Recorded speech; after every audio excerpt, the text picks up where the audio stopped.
జరామరణ అంటే రజ్జువు, అక్కడ సర్పం లేదు, రజ్జులో లేనటువంటి సర్పాన్ని కల్పించారు.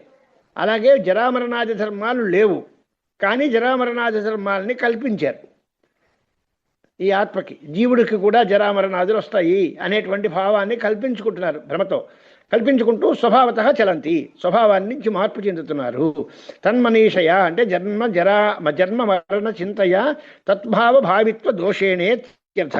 ఈ రకమైనటువంటి తద్భావ భావిత్వం అనే దోషం ఉంది కాబట్టి ఈ రకంగా వాళ్ళు జీవులకి కూడా స్వభావానికి మార్పు వచ్చినట్టుగా చెబుతున్నారు. ఇప్పుడు దాని తర్వాత మాట చెబుతున్నాం. కారణం ఇక్కడి నుంచి కారణం యస్య వైకార్యం కారణం తస్య జాయతే జాయమానం కథం అజం భిన్నం నిత్యం కథంచ తత్. ఈ జీవుల గురించి చెప్పిన మాట ప్రాసంగికం. వస్తుతః ఈ గ్రంథం ఆరంభం ఎక్కడ? సాంఖ్యమత ఖండనం కోసం ప్రారంభించారు మొదట్లో. ఆ సాంఖ్యమతాన్ని ఖండించడమే ప్రధాన లక్ష్యం. సాంఖ్యపక్షంలో వైశేషికులు చెప్పేటువంటి దోషణాలను చెబుతున్నారు. దానికోసమనే ఈ గ్రంథం మొదటి ఖండన గ్రంథం. వాళ్ళకి విరోధము అన్నారు కదా. మొదటి వాడు సాంఖ్యుడు, రెండో వాడు వైశేషికుడు. సాంఖ్యుడు ఏం చెబుతున్నారు అంటే సత్కార్యవాదం చెప్పారు. సదేవ కార్యం ఉత్పద్యతే అంటున్నారు. వైశేషికులు అసత్కార్యవాదులు, అసత్తులోంచి అసత్ అనేది లేని వస్తువు పుట్టింది అంటున్నారు. ఇప్పుడు ఈ లేనిలోంచి లేని అసత్ అయిన దానిలోంచి కార్యం పుడుతుంది అనేటువంటి మాట, ఇంతకు ముందు లేని కార్యం ఇప్పుడు పుడుతుంది అని చెప్పే వైశేషికులు ఉన్న వస్తువుకే పుట్టుక చెబుతున్నాము అని చెప్పే సాంఖ్యుల మీద దాడెత్తుతున్నారు. సాంఖ్యపక్షంలో వైశేషికుల చేత చెప్పినటువంటి దోషణాలు చెప్పాలి. ఇప్పుడు దీనిలో మాట్లాడుతున్నాం మనం. దీనిలో అభేదవాది అంటున్నారు. సాంఖ్యులు కూడా కార్యకారణాలకు అభేదం చెప్తారు. ఈ కార్యకారణాలకు అభేదం చెప్పేటప్పుడు కార్యము కారణము ఒకటేనా కాదా అదొక ప్రశ్న. ఒకటే అయితే కారణము కార్యం లాంటిదా లేక కార్యం కారణాభిన్నమా? దానిలో కూడా వికల్పం. కార్యకారణాలకు అభేదం చెప్పారు రైటే, అంటే కారణం కార్యరూపం అవుతుందా లేక కార్యం కారణరూపం అవుతుందా? ఇది వికల్పం. కారణం యస్య వై కార్యం కారణం తస్య జాయతే జాయమానం కథం అజం భిన్నం నిత్యం కథంచ తత్ అని అడుగుతున్నారు. సాంఖ్యమతాన్ని దూషించేటువంటి స్వభావం, దానికి అభిప్రాయం రాస్తున్నారు శంకరాచార్యుల వారు. చూడండి, కథం సజ్జాతివాదిభి సాంఖ్యై అనుపపన్నముచ్యతే ఇత్యాహ వైశేషిక. అది మనకి క్లారిటీ ఉండడం కోసం ఏ మతం వాడు అడుగుతున్నాడు, ఏ మతం మీద దోషణం చెబుతున్నారు మనకు తెలియదేమో అని భాష్యకారులు చాలా జాగ్రత్తగా చెబుతున్నారు. పాపం ఆయన సజ్జాతివాదులు అంటే సత్కార్యవాదులు, సత్వస్తువే పుట్టింది అని చెప్పేటువంటి సాంఖ్యులు, వాళ్ళు చెప్పిన మతం అనుపపన్నంగా ఉంది, సరిగ్గా కుదరకుండా చెప్పేటువంటి పక్షాన్ని మీరు ఎలా చెబుతున్నారు అని వైశేషికుడు వాడి మీద దాడి తీస్తున్నాడు. అంటే తార్కికులు సాంఖ్యుల మీద ఖండన, సాంఖ్యుల్ని అడుగుతున్నారనమాట. సాంఖ్యులు చెప్పిన మాట ఏమిటి అని అంటే వాళ్ళు సజ్జాతివాదులు, సత్కార్యవాదులు, వాళ్ళు చెప్పిన మాట అనుపపన్నంగా ఉంది అని చెప్పేటువంటి అభిప్రాయం వైశేషికులు ఈ పూర్వపక్షంలో చెప్తున్నారు. ఎలాగా అంటే కార్యంగా అర్థం రాస్తున్నారు. కారణం అంటే మృద్వద్ ఉపాదాన లక్షణం యస్య వాదినః వై కార్యం. కారణమే కార్యరూపంలా ధరిస్తుంది అన్నారు కదా మీరు. కారణం పరిణామవాదం కదా వాళ్ళ సిద్ధాంతం. సాంఖ్యమతంలో కారణమే కార్యరూపంగా పరిణమిస్తుంది అంటే కారణం ఏమిటి?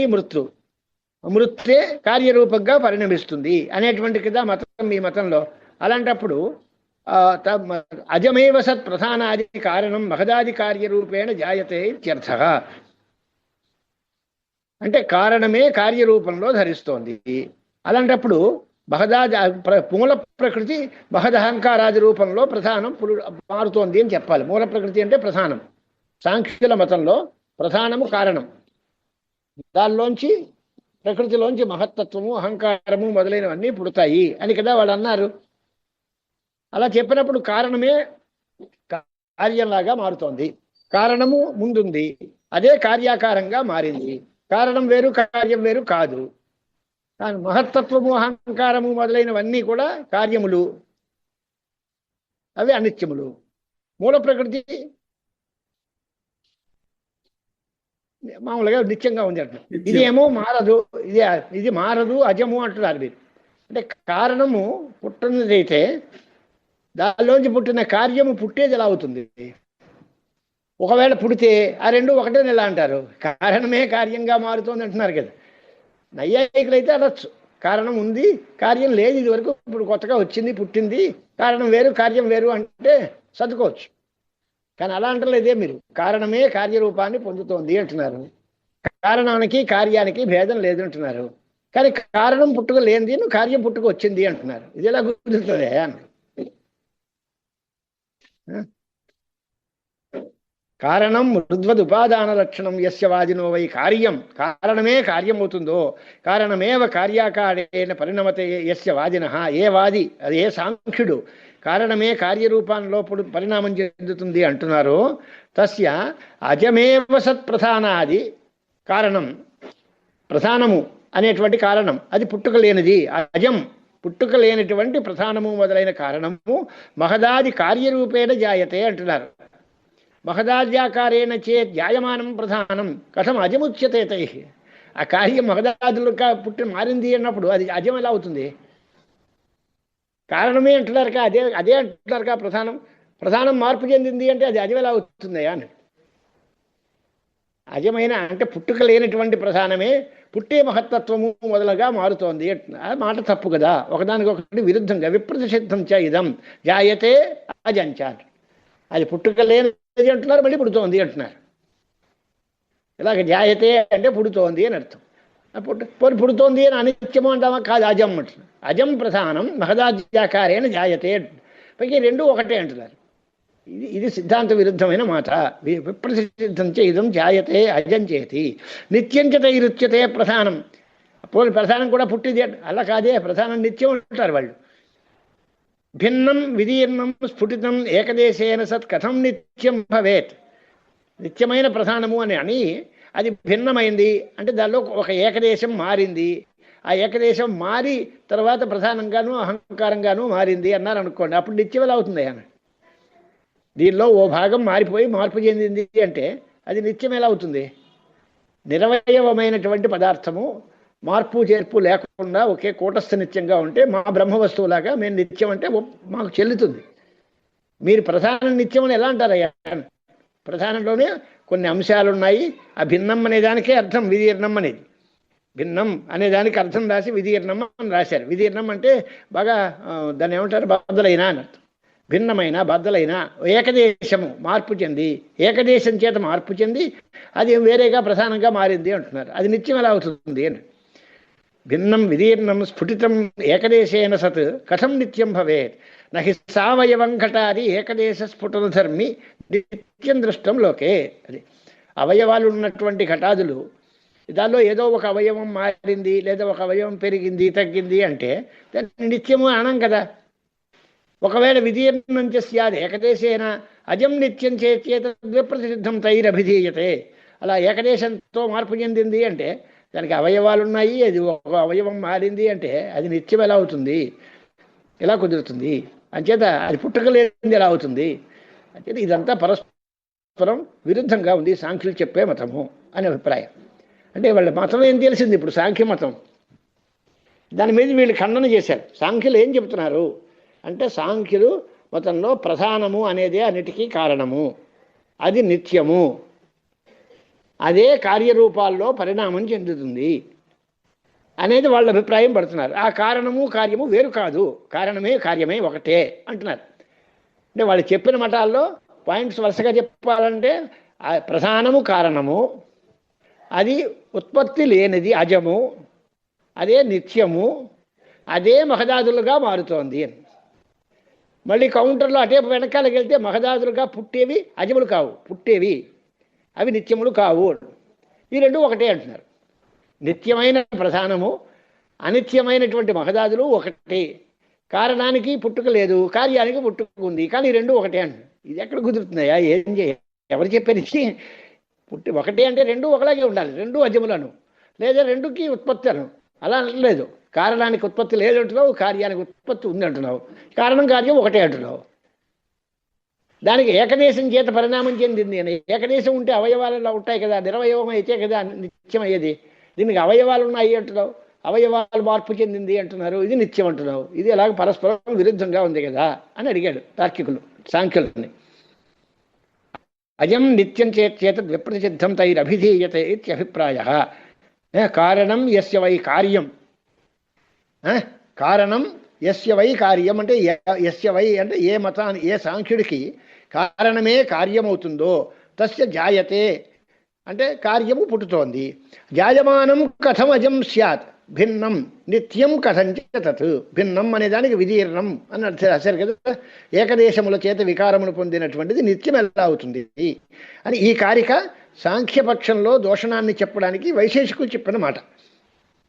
ఇక రెండోది కారణాది యద్ అనన్యత్వం తతః కార్యం అజంయది జాయమానాధి వై కార్యాత్ కారణం తే కథం ధ్రువం అని అడిగాడు. ఇంకో మాట ఏంటి ఇప్పుడు రెండోది, కార్యము కారణము అనే మాట చెప్పారు కదా, దానికి ఇక్కడ వ్యాఖ్యానం చూసుకోండి ఒకసారి. కింద టిప్పణిలో రాశారు. శ్లోకే అతః కార్యం అని ఉంది. యది ఇది అనర్థకం. ఇది కారణాది ఇది అనన్యత్వం ఇత్యత్ర ఇది శబ్దశ్రవణాత్. కారణము కంటే కార్యము ఒకటే అని కనుక మీరు అనే మాట అయితే కార్యం అజం స్యాత్, కారణం అజం కనుక కార్యం కూడా అజం కావాలి.